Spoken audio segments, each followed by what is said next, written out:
Bonjour à tous, j'espère que vous allez bien. On se retrouve aujourd'hui pour une toute nouvelle vidéo et cette nouvelle vidéo signe les 2 ans de la chaîne. Ça fait 2 ans que j'ai ouvert cette chaîne YouTube le 1er février 2022. Vraiment, je n'en reviens pas. Le temps est passé à une vitesse folle. Merci pour tout, merci à tous ceux qui sont là depuis le début et bienvenue aux nouveaux, vous êtes tout à fait les bienvenus. Pour ceux qui ne me connaissent pas, je m'appelle Claire et sur ma chaîne vous pouvez retrouver des vidéos budget et lifestyle. Sur chaque début de mois, on fait ensemble mon budget. À chaque fin de mois, on voit ce qui a fonctionné, ce qui n'a pas fonctionné. Et pour fêter les 2 ans de la chaîne, je lance un nouveau projet. L'année dernière, j'avais ouvert ma boutique Etsy. Cette année, j'ai décidé de vous accompagner parce que j'ai de plus en plus de demandes. Je lance donc les accompagnements budgétaires. Qu'est-ce que c'est un accompagnement budgétaire? C'est une visio entre nous d'1 heure ou de 3 fois 1 heure. Et en fait, on va définir ensemble vos budgets. Je vais vous donner tous mes meilleurs conseils pour réussir vos objectifs, essayer de comprendre vos dépenses, essayer de tout optimiser, investir pour ceux qui le souhaitent. Voilà, c'est vraiment 1 heure d'accompagnement. Je suis là pour vous aider et tout vous partager. Enfin voilà, cette intro est bien assez longue pour une vidéo budget. Il est grand temps de voir comment je vais répartir ce budget de février, mais je peux vous le dire, avoir une augmentation, ça remotive, ça surmotive. J'ai envie de tout casser. Alors, c'est tout de suite parti pour le mois de février. Février 2024 est un mois à 29 jours. Ça arrive qu'une fois tous les 4 ans. Ça arrive cette année. C'est pas grave, on sort d'un mois à 31 jours, un mois à 29 jours. Normalement, c'est beaucoup plus simple à gérer. Du coup, au niveau de mon salaire et de ma demi-pension, là, vous pouvez voir que ça a bien augmenté par rapport au mois précédent. On est passé à 2630 €. C'est très très bien, je suis très contente. Attention tout de même, je mets des gros warnings. Je n'ai pas revu mon taux au niveau des impôts, il faut que je le fasse. Donc c'est pour ça aussi que ce mois-ci, j'ai touché plus. Les prochains mois, je risque de toucher moins une fois que j'aurai actualisé mon taux au niveau des impôts, etc. Au niveau du loyer, 345 €, ça c'est l'appartement que j'ai en investissement locatif. Ça me fait donc un total de revenus à 2975 €. Vous savez, dans ma vie, je m'étais mis un objectif qui était de gagner 3000 € net par mois avant mes 30 ans. Je pense qu'avec mes investissements, etc., on est plutôt bien parti. Et waouh, ça me fait du bien. C'est un rêve que j'avais à 20 ans, donc ça fait maintenant 7 ans que j'ai ce rêve. Et vraiment, ces dernières années, je pensais que c'était clairement inaccessible. Il y a 2 ans, j'étais persuadée que c'était inaccessible. Et vous voyez, 2 ans plus tard, il me manque 25 €. Ensuite, au niveau des crédits, j'ai donc mon crédit immobilier qui est lié à mon investissement locatif parce que j'ai un loyer mais j'ai un crédit immobilier et vous voyez qu'il ne s'autofinance pas, hein. J'ai un crédit qui est plus élevé que ce que je perçois de loyer à 436,5 €, ce qui fait que j'ai un reste après mon crédit immobilier enlevé à 2538,5 €. Au niveau de mes charges fixes, pas de gros changements ce mois-ci, quoique quelques petits en fait, pardon. Au niveau de la pension de Rubé, ma jument, je prévois 360 € à actualiser. Sur le mois de janvier, j'ai fait un stage avec le cavalier olympique Karim Lagouag. C'était juste incroyable, enfin franchement je suis complètement fan de lui. Et du coup ce mois-ci j'ai les frais de transport qui sont liés à ce stage. Le mois dernier j'avais pas mis le stage tout simplement parce qu'il m'avait été offert. Par contre j'ai bien les frais de transport pour amener ma jument jusque dans l'écurie où ça s'est passé. Donc vraiment je sais pas du tout combien ça va m'être facturé. Je pense moins de 360 €. J'espère ne pas avoir de mauvaises surprises. Au niveau du loyer, 387,5, ça ne bouge pas.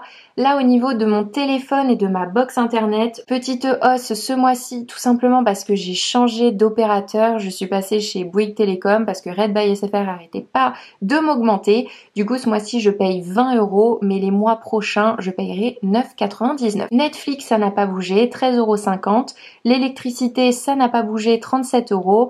Assurance voiture 44 €, ça ne bouge pas. Assurance emprunteur 10 €, ça ne bouge pas non plus. PNO, propriétaire non occupant pour l'appartement qu'on a en investissement locatif, ça ne bouge pas. Je continue à garder Canva parce que voilà, j'adore ça. Et ensuite des frais bancaires à 4 €. Ça, je suis contente parce que ça va pas augmenter avec la nouvelle année. Après, ça fait pas 1 an qu'on est dans la banque, donc à voir si c'est pas à la date anniversaire que ça va augmenter. Bref, à suivre sur les prochains mois. Du coup, au niveau de mes charges fixes, je suis à 911 €. J'ai donc un reste à 1627 €. Là, comme vous pouvez voir, grâce à mon augmentation, ça y est, je rétablis un petit peu tout bien et du coup, je retrouve un peu la méthode du 50% de charges fixes et de crédit. Ça me fait du bien dans mon budget et vous allez voir, du coup, ça va clairement pouvoir m'aider à beaucoup plus épargner. Ensuite, au niveau de mes charges variables, je prévois 250 € pour l'alimentation. Le mois dernier, j'en ai eu pour 250 €.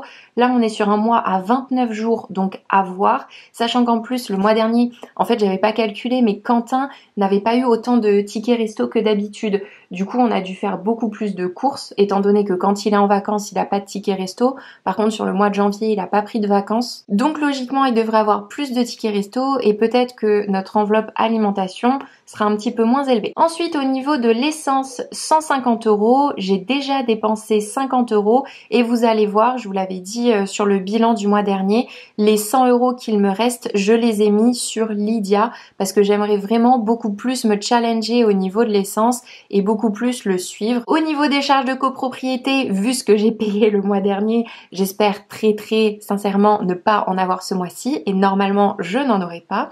À suivre. Au niveau de ma gestionnaire et de ma garantie des loyers impayés liés à mon investissement locatif, 25 €. Ça ne devrait pas bouger. Et ensuite, la taxe foncière, on prévoit 40 €. On ne sait pas trop en fait quel montant mettre. Du coup, autant Quentin que moi, on met 40 € tous les mois. Et vous allez voir, du coup, on a créé une enveloppe duo sur Lydia afin de pouvoir mieux le suivre et afin de pouvoir sortir complètement cet argent de notre budget, sachant qu'il va sortir au mois de novembre seulement. Ce qui me fait un total de charges variables à 465 €. La partie taxe foncière, en soi, j'aurais pu la mettre dans charge fixe, étant donné que c'est clairement une charge fixe. Si je ne paye pas ma taxe foncière, je vais avoir des très gros problèmes.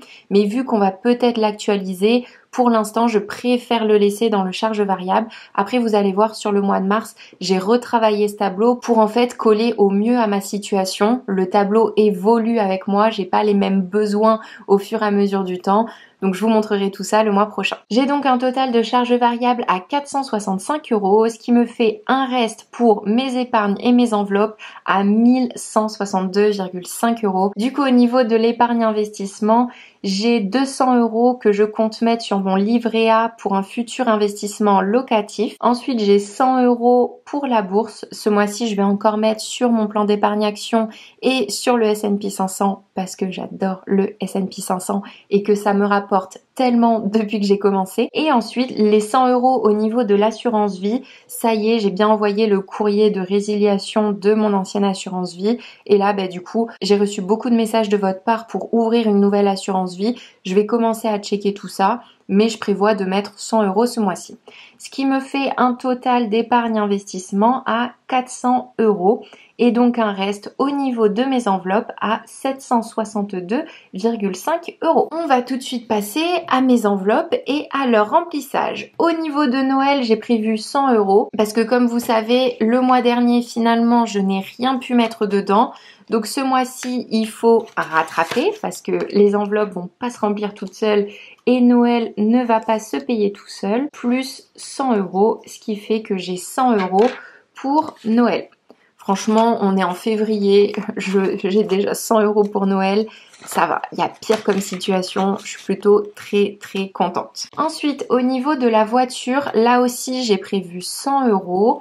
Donc j'ai déjà 250 € dans mes enveloppes. Je viens rajouter 100 €, ce qui fait que dans mes enveloppes, j'ai 350 €. Là, c'est pas pour but uniquement de prévoir les futurs frais sur la voiture, mais bien de commencer à mettre de côté pour pouvoir changer de voiture quand j'aurai la somme adéquate. Je me dis que mettre 100 € par mois dans une voiture, ça fait 1000 €, un petit peu plus de 1000 € au bout d'un an. Donc potentiellement, ça peut m'aider, voilà, au moment du rachat d'une nouvelle voiture. La mienne est très vieille, hein. Je veux pas changer de voiture parce que c'est un caprice. C'est juste que la mienne, voilà, elle a plus de 260 000 km. C'est un petit peu compliqué. Au niveau de la beauté, ça sera sur mes enveloppes Lydia, je vous montrerai tout à l'heure. Au niveau des vêtements, 0 €. Voilà, j'ai d'autres dépenses ailleurs. C'est clairement pas ma priorité, les vêtements. Et en plus de ça, ben, vous pouvez voir au niveau de l'épargne investissement, je veux vraiment augmenter ce montant. Donc je préfère ne pas m'acheter de vêtements ce mois-ci.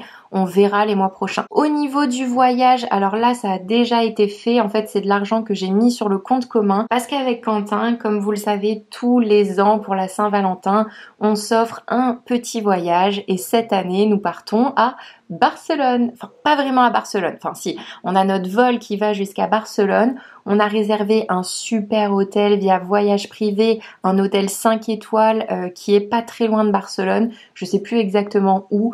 Mais on a payé vraiment genre 180 € pour tous les deux. C'est pas cher du tout. Les billets d'avion aller-retour par personne, on en a eu pour 30 €. Comment vous dire que c'est un bon plan de malade. Bref, ne vous inquiétez pas, je vous vloguerai tout ça et je vous montrerai tout ça. Au niveau de l'enveloppe santé, je viens ajouter 20 €. Bon ben le mois dernier, j'ai complètement vidé mon enveloppe santé parce que je me suis acheté des nouvelles petites lunettes. Du coup, ça y est, il est grand temps de recommencer à mettre les 20 € dans l'enveloppe santé. Hop, du coup, voilà. Ce qui fait que dans mon enveloppe santé, j'ai 20 €. Ensuite, au niveau du loisir, j'ai prévu 20 €. Normalement, pas de gros excès qui devraient arriver ce mois-ci. Même si au niveau du loisir, on va à Barcelone, comme je vous l'ai dit. Pour moi, c'est pas vraiment du loisir. Le loisir, je le compte plus. Vous voyez, comme là, quand je suis à Bordeaux, sur des petits trucs, genre je vais à Action ou des trucs comme ça. Mais sinon, pour moi, ça rentre pas du tout dans du loisir. Les voyages, etc. Les voyages, c'est les voyages. Le loisir, c'est le loisir. Au niveau du voyage, vous allez voir, j'ai prévu que 100 €. Mais parce qu'en fait, j'ai prévu un divers qui est plus gros. J'avoue que je n'ai aucune idée de combien va nous coûter ce voyage. J'espère le moins possible. C'est pour ça que j'ai pas trop voulu mettre dans l'enveloppe. Et que j'ai gardé aussi un très gros divers ce mois-ci. Au niveau du sport, 20 €. Alors ça, je ne vais pas le mettre dans mes enveloppes parce que c'est déjà fait. Je me suis inscrite à un nouveau 10 km. Donc voilà, il y a un 10 km qui va arriver au mois de mars. Ensuite, au niveau du cheval, 80 €. Alors le cheval, j'étais pas forcément obligée ce mois-ci. Parce qu'en fait, j'avais pas de gros trucs de prévu. Le maréchal Ferrand ne devait pas passer. J'avais pas de concours de prévu. Mais je me dis, ce mois-ci, je peux. Il y a des mois, je pourrais peut-être pas. Donc, tant qu'à faire, autant le mettre maintenant. Comme ça, c'est fait. On est tranquille et on n'en parle plus. Du coup, 80 €. Ensuite, au niveau du téléphone, je viens ajouter mes 30 € que je n'ai pas pu ajouter le mois dernier. Alors, je sais que j'avais dit de base que je mettrais 60 €. On verra à la fin du mois comment je me situe. Mais au final, le mois dernier, j'ai dû retaper dedans. Donc, maintenant, j'ai un petit peu peur. Après, je suis très large hein, pour m'acheter un téléphone. J'ai 420 €. Avec 420 €, je peux me trouver un téléphone, sachant que je veux pas le dernier iPhone 9. Ça ne me servirait strictement à rien. Donc voilà, on vient ajouter 30 € dans l'enveloppe téléphone. Mais voilà, enfin vous vous rendez pas compte, avoir 420 €, enfin je suis tellement sereine, du coup mon téléphone il peut lâcher et tout. C'est pas avec plaisir, ça fait jamais plaisir, mais vous voyez ce que je veux dire, je suis vraiment très sereine. Et ensuite, au niveau de l'anniversaire, je viens mettre 30 €. Du coup, mon enveloppe anniversaire était vide, étant donné que le mois dernier, c'était l'anniversaire de ma maman. Normalement, sur le mois de février, si je ne me trompe pas, c'est l'anniversaire de personne. Donc ça devrait aller. Plus 30 €. Et voilà pour ce qui est des enveloppes physiques. Du coup, on va tout de suite pouvoir passer au remplissage des enveloppes. Alors, tout est actuellement sur mon solde Lydia au niveau de ce que j'avais prévu pour les enveloppes. Donc comme je vous ai dit, il y avait aussi la partie charge variable avec la taxe foncière. Je viens donc sur mon enveloppe taxe foncière y ajouter les 40 €. Hop, je valide le montant depuis mon solde Lydia. Un petit coup de Face ID. Et voilà. Ensuite, on a dit que je venais mettre 30 € dans mon enveloppe beauté. Du coup, 30 € dans mon enveloppe beauté. Hop. Crédité 30. Toujours un petit coup de Face ID. 45 € au total dans mon enveloppe beauté. Et ensuite, je viens mettre les 100 € qu'il me reste pour l'essence. Hop, on vient ajouter les 100 €. Et voilà. Et du coup, grâce à Lydia, comme ça, vous pouvez tout simplement directement payer avec votre carte bleue Lydia. Vous n'avez qu'à cliquer et vous voyez ici par exemple, ça viendra débiter mon enveloppe essence. C'est hyper pratique. Comme là, la taxe foncière, on sait qu'on a l'enveloppe et là, on a fait une enveloppe du haut. Alors du coup, je vois que Quentin n'a toujours pas fait son virement de son côté, mais il va le faire et à la fin du mois, vous verrez qu'on a bien les 160 €, les 80 € du mois dernier, plus les 40 € qu'il doit rajouter. Si vous avez des questions sur Lydia, n'hésitez pas à me les poser. Moi, de mon côté, j'ai un code de parrainage, comme vous le savez, qui est jeune et active. Et si jamais vous utilisez la carte pour faire 5 paiements d'un minimum de 5 € dans 5 enseignes différentes, vous avez 10 € offerts. Si jamais vous avez des questions sur Lydia, etc., n'hésitez pas à me les poser dans les commentaires et n'hésitez pas à utiliser mon lien de parrainage. Toute cette organisation-là, il faut savoir que c'est 100% gratuit et que la carte est 100% gratuite, même si vous ne l'utilisez pas. Écoutez, c'est tout pour cette vidéo, j'espère qu'elle vous a plu. Comme vous pouvez le voir, oui, j'ai augmenté mes revenus, mais c'est pas pour autant que j'ai augmenté mon niveau de vie. Vous le savez, de mon point de vue, plus de rentrée d'argent égale juste plus d'économie. C'est pas le moment de tout flamber. Oui, on peut se faire un petit peu plaisir, je vais pas vous mentir. Vous avez le droit d'un petit peu monter votre niveau de vie, mais c'est pas parce que demain vous avez une prime de 2000 € qui tombe que vous devez tout dépenser. Non, non, non, on agit intelligemment et on pense au futur. Comme vous le savez et comme je vous l'ai mis sur Instagram, dans la vie, tout est une question d'équilibre et gérer son budget, il faut pas que ce soit une restriction. Si jamais vous êtes en train de vous restreindre sur tout, sur toutes vos dépenses, vous craquerez et c'est pas le but. Donc qui dit augmentation dit on peut augmenter un peu son niveau de vie, mais pas complètement. J'ai juste oublié de vous détailler mon d'hiver, du coup j'ai une très belle surprise qui devrait arriver. Je vous filme tout ça, je vous tiens au courant de tout ce qui se passe et en attendant, je vous souhaite une très bonne journée et je vous dis à la prochaine pour une toute nouvelle vidéo. Salut!